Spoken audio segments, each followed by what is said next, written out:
How do you feel about what's going on in the world right now? Do you feel like the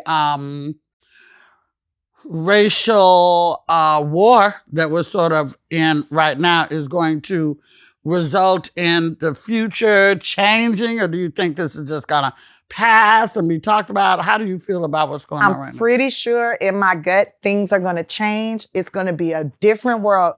I feel like in the next like 4 or 5 years, we're going to look around and be like, what? Like, this is different. It's way different.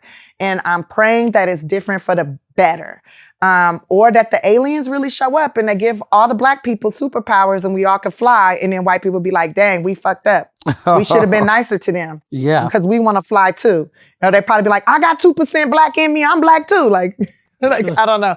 But that's a joke. But I really feel like things will get better. It's gonna get worse. When we were up there at the Laugh Factory and this is the first time I have ever in my life seen streets full of white folks sitting down listening to black person after black person after black person. You remember? Yeah. And you talked for a while. I said to myself I don't think I'm going to go back because I don't think I was helping.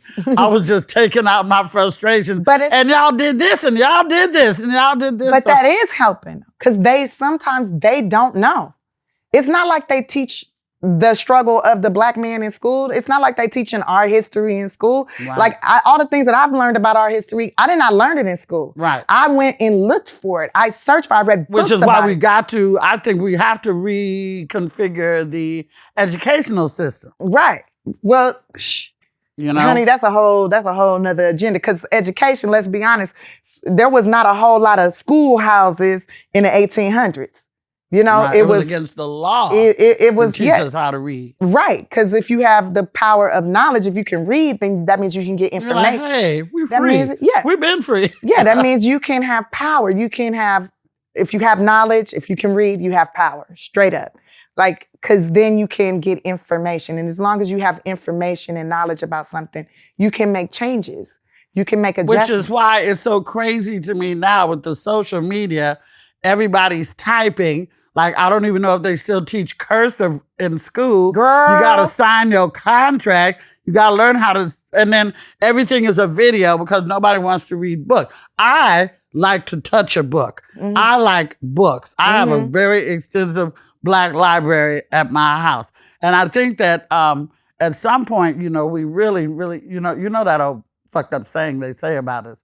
If you want to hide something from a black person, put it in a book. Mm-hmm. Yeah, for that to even have ever been said is a shame, you know. But it's the truth. It is. I mean, I used to hide money from my ex, and I would hide them in the books. But you know, he ain't gonna look in there. Hell, these kids don't want to read a 3-inch text message, let alone a book. Hide them in comedy books, like how to write comedy, how to this. I would hide money in those books, and that's how we like. I know where to look when I come to your house. Yeah, well, now I don't live with that person no more. You're going to have to look in some different places. I look in your underwear. Nope. No? Nope, because I'll be I look in the freezer. Nope, not in the freezer either. Not in the freezer either. Not in the freezer. I would never hide nothing in my underwear drawer because I feel like people, that's the first place they looking. It's in a damn because underwear. they want to smell your panties. That's what I think people want. I caught somebody smelling my panties. I had to let them go. That's kind of cool though. You know.